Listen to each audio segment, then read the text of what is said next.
Hey everyone, welcome to the Royce Reports. I am your host, Royce, and we have a lot of Xbox news to talk about today because the Xbox Direct just happened and this blew my socks off.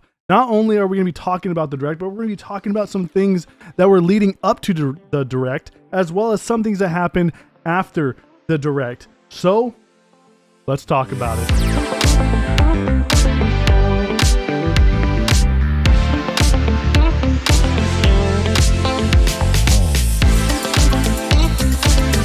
All right, so I'm gonna kind of go over the do's and don'ts of this Direct so that way we can get a fresh idea of everything that was announced and what you should do when you're doing something like this. And I think Xbox really nailed it this time. So the do's, you do want to go and you want to set expectations, and that is exactly what they did before this event. They said, hey, do not expect Starfield. Starfield will be getting its own deep dive later. These are the games you're going to be expecting, and that's all you should be expecting. And they even came out with a tweet after, right before, saying, again, just to reiterate, keep your expectations low. We're only going to be talking about the stuff that we've already announced. That is what you do. You set those expectations so that way people don't go and expect Gears of War 6 and Fable gameplay and a release date for Avowed and all this other stuff. That's not what we're getting here, and I'm glad that they came out and said it and put that in the forefront. Another thing that you should do when you're doing these things is the timing of this event. 45 minutes is perfect. I thought this gave enough time for those, not 4 games, but 5 games to kind of be showed off and to have their own time in the limelight. And we got to see Minecraft Dungeons, Forza Motorsport, Elder Scrolls Online, Redfall, and we got to see HiFi Rush. And that's another thing that you should be doing. This is a awesome thing. They dropped a surprise hit on our hands here, but they announced a huge game, HiFi Rush, which comes from Tango Gameworks, which is known for their Evil Within series. And this is them kind of branching away from that and doing something that they just wanted to do that wasn't in the horror element of what they're known for. And they did an excellent job, and them stepping out of their element to do something like this really blew me away. Not only did they just announce this, but they said, by the way, this will be playable after the event. And I have gotten my hands on it. I have played it, and I am absolutely loving this game. I think it is amazing. It is something that I kind of just needed right now, a nice palate cleanser, but it has so much funk. It has so much spunk. It has so much jazz and just so much swagger to it, and I love it so much. It is a very hip game, and I think that everybody should download it and check it out. It is a nice spin on a brawler, Jet Set Radio, Sunset Overdrive type vibe, and I absolutely adore it. And I think they did a great job, and I think they have a huge hit on their hands when it comes down to this game. Another thing that is a do, which is, I again talked about the length, the 45 minutes, but also having the developers be the ones to give us all this information, not have some big names like Phil Spencer or Sarah Bond or Aaron Greenberg or even like Todd Howard or whatever. Like, they had people who were there, who were the grunts, who are talking about this. We got to see the excitement, the passion behind these teams that are developing these games, and you get to see not just what Xbox's teams are doing, but even Black Isle, who are the team, which is the team behind what's going on with Minecraft Legends. They even gave them the spotlight to talk about that and talk about working with Mojang. And I thought that was really cool and very respectable that they did that. So this actually got me more excited for these games because now I get to see that these workers that are working on it are very passionate about it and are excited for us to get our hands on it. That is something that you should do because I think that this is what it is, a developer direct, and that's what it should be. It should be focused on the developers. It should be focused on the games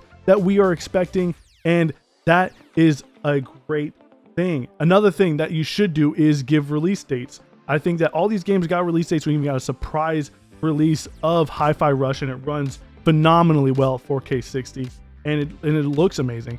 But that kind of leads into the don'ts. Do not launch this event without having something that's not tangible, with having something like Forza Motorsport, which actually blew me away with the fidelity of that game. they went and they said, we don't really have a release date for that. That's going to be coming in 2023. At what point? I have no idea. No one knows the window when Forza is supposed to be dropping. This game looks amazing. And the artists behind all the work just talking about how much detail and how much hours of time was spent to get everything right, including the amount of cars in this game. And you're just kind of, it's coming 2023. Now, again, I want to reiterate the fact that I don't really care about release dates, and I hope that they go and they do reach 2023. I just want the game to come out in the best state possible. So if it takes them the time that they need to finish it, then by all means, go ahead and finish it. So they had a lot of good things, and they just had really the only thing I could think of that was bad was just not the release date for Forza. And I would give this an overall A- for a direct. I think this is a great job, and I hope that all the positive feedback that they receive from this, they take that and continue to use this for future video games. And I hope that they kind of mirror this with Starfield if they end up doing that Starfield direct. So let's break down everything that happened on this day. So before we even got into the event itself, they came out and they announced that we are getting GoldenEye dropping into Game Pass on the 27th, which that was really cool because I thought that was going to be at the event, and I thought, okay, this is probably going to, dwindle some time with the event there, so you could kind of expect this from all the leaks that were talking about it. But no, before the show even started, they put that out there, like, boom, here you go. Guess what? GoldenEye, you can play it 4K on Xbox Game Pass, and if you own the Rare Replay, you can go ahead and play that. So, go kill some commies. Time to kill some commies in GoldenEye. So that was really cool, and I'm glad that they announced that. And then we got into the event itself. So they started off with Minecraft Legends, and going into this, I'm going to be honest, I was actually looking forward to seeing more about Minecraft, because the last time they showed some gameplay of it was at like a Minecraft event, and I kind of watched a little bit of it, and I was kind of interested with what I saw, because when it comes down to Minecraft Dungeons, I was a big fan of that, because I'm not really a big dungeon crawler, but this kind of could be a way to get people into that sort of game style. And now I kind of want to jump into Diablo 4 when Diablo 4 does come out, and it's mostly because I enjoyed my time with Minecraft Dungeons. So I think that they need more time to show this off, this Minecraft Legends game, to try to get someone like me who's not really into RTSs to actually go in and try to jump in and check it out.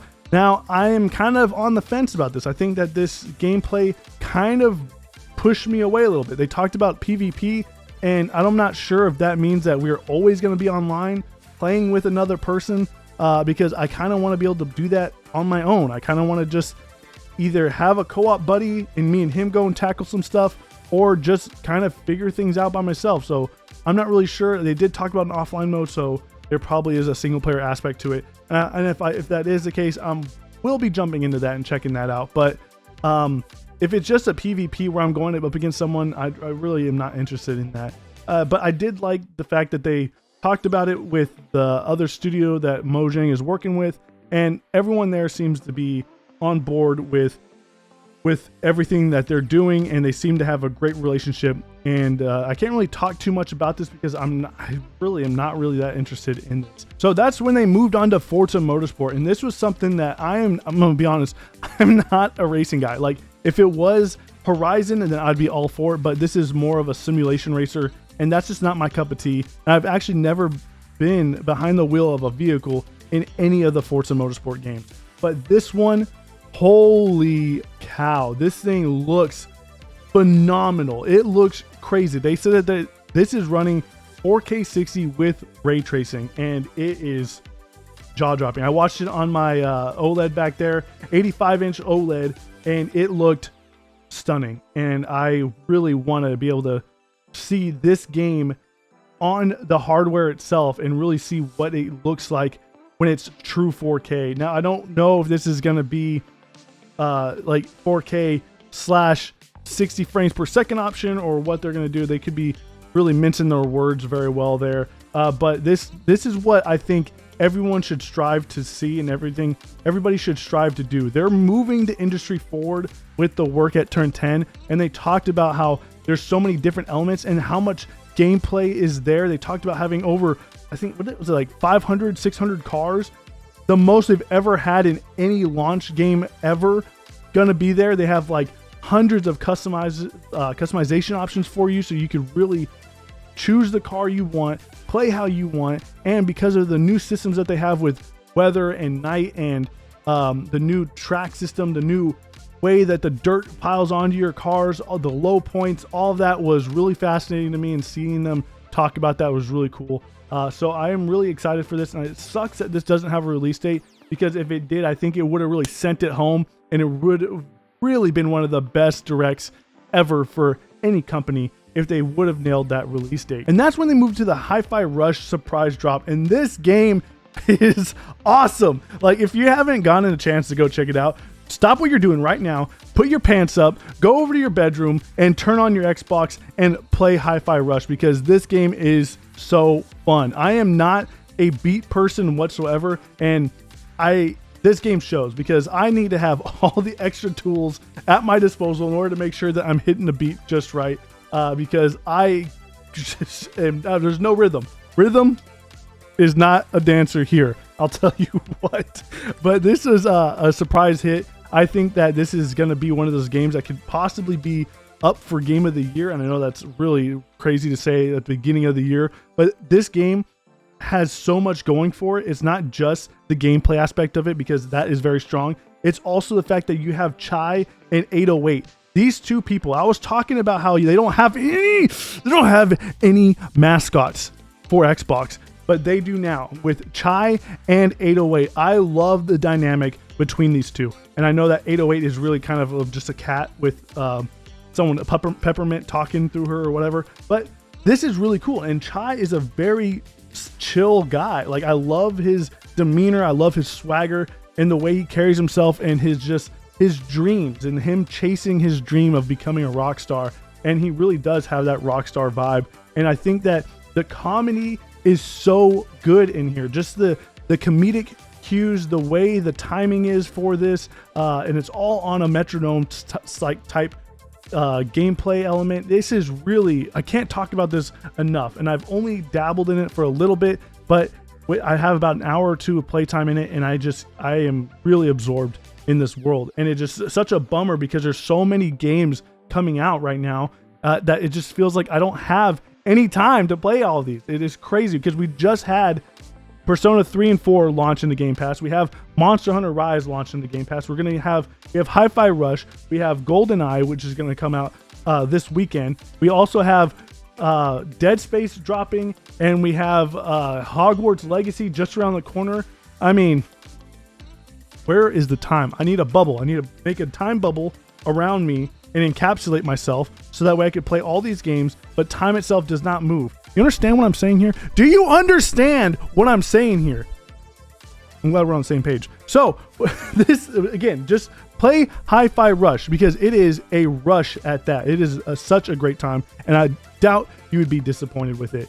I'm really glad that Tango is kind of doing something else, and I'm really looking forward to whatever they're doing next, because I haven't played The Evil Within, but this game really does. You just gotta try it out. Please try this game out. It is awesome, and it will hold you over until either Game Pass, another Game Pass game comes out, or if you're playing Dead Space this weekend, it'll hold you over until then. For sure it will. It will. Trust the process. Trust me, it will. All right, so let's move on to the next thing. So the next thing they talked about was ESO, and they didn't really spend too much time in this. They did announce some pretty cool stuff, though. They said that, hey, you know what? If you want to play ESO and it's your first time ever getting into it, and you actually haven't played any of the other expansions, now is the time to actually be able to get into every single expansion except for the two newest ones and the one that they announced here, because that is going to be allowed for you, and that is really cool. I actually got into ESO because some of the people in the comments were recommending it, and I think it's an actual solid experience. And now I feel like I'm not going to spend too much time in this, because there's a lot here. This world is huge. It is ridiculous how big it is. So me and a friend jumped in, and it was pretty fun. I might try to hop back in there at some point, just to whenever I'm bored or if there's some downtime. But they really said, you know what, if you want to know more about ESO, well, there's going to be a show later and you can find out more about that expansion that they're doing later in June, which is, you know, if you're a big ESO fan, then it seems like this is going to be a really cool expansion, because from what I saw, it looked really great. And they're also introducing a new character for you to be able to choose and have new stats and new abilities and stuff, which that is always a welcome addition. And of course, they ended off with Redfall. So if you've watched my channel for a while, then you kind of know that I've always been a little on the fence when it's come to Redfall. And if it wasn't for them saying it was attached to the gunplay, then I would have no faith in this game whatsoever. But this, them showing more of the world and how you approach the missions is something that is very arcane. And I'm glad that they showed this off, because that's exactly how I want to be able to play. I want to be able to play however I want to. One mission, I might just want to go in guns blazing. Another mission, I might want to just kind of sneak around. I didn't really get to see a whole lot of the sneaking element to it, and I know that they tried to show off some of it, but when it came down to it, it just seemed like the guy tried to sneak into the barn, and the moment he dropped into the barn, there was an enemy right behind him that would have saw him either way, and it would have forced you into that combat regardless. Now, that could have been just because they wanted to show that off and show how it could change on the fly, but we didn't really get to see a whole lot of the sneak element. But what I did like was when the guy went into the house and was investigating the house, how dark it was and how scary that kind of is. And I know they showed that before in a previous trailer, but seeing the gameplay of it is really scary. I kind of felt like whenever you're running away from the vampire, they're like right behind you, almost trying to grab out at you. And I thought that was pretty scary. And I think that playing it will be a little bit more intense. And the drop in, drop out element of the co-op is something I hope that me and my friends could get into, because I think this would be fun to just kind of chill and play with some friends. But Redfall is this, you know, the big game that they were hyping up for it, and that's why they put it at the last part of the show. But I think the real showstopper, the real show stealer was HiFi Rush, and I don't think that was intended, but that is exactly what happened, because HiFi Rush really sucked the air out of the room whenever they showed that off. But I'm still looking forward to playing Redfall. I just don't think it's going to be as good as Arcane's other titles. And so that concluded the event, and I thought the event was awesome. It was paced right. I was never bored. I was never checking the time. In fact, I did check the video because I was feeling like it was going way too fast and I wanted more. And sadly, I didn't get more. But this is really good, and I hope that Xbox takes all of this good faith that they kind of did with this, and they continue doing this more often, because if this is true, we're getting a show for this, which we just got, which is phenomenal. We're going to be getting a show for Starfield, and we're going to be getting the E3 show, which they just announced that they're going to be back at E3. And Jeff Keighley said that they are going to be at the Summer Game Fest as well. So we are going to have a big presence of Xbox this first half of the year, and I hope that they continue that same energy during the second half of the year with whatever they have planned for that. And if it's like something like Avowed, if it's something like Fable or whatever it may be, I want them to continue doing this, because this really worked. And I think that this is something that I'm glad that they're doing this format, because they learned a lot from Nintendo Direct and they learned a lot from State of Play.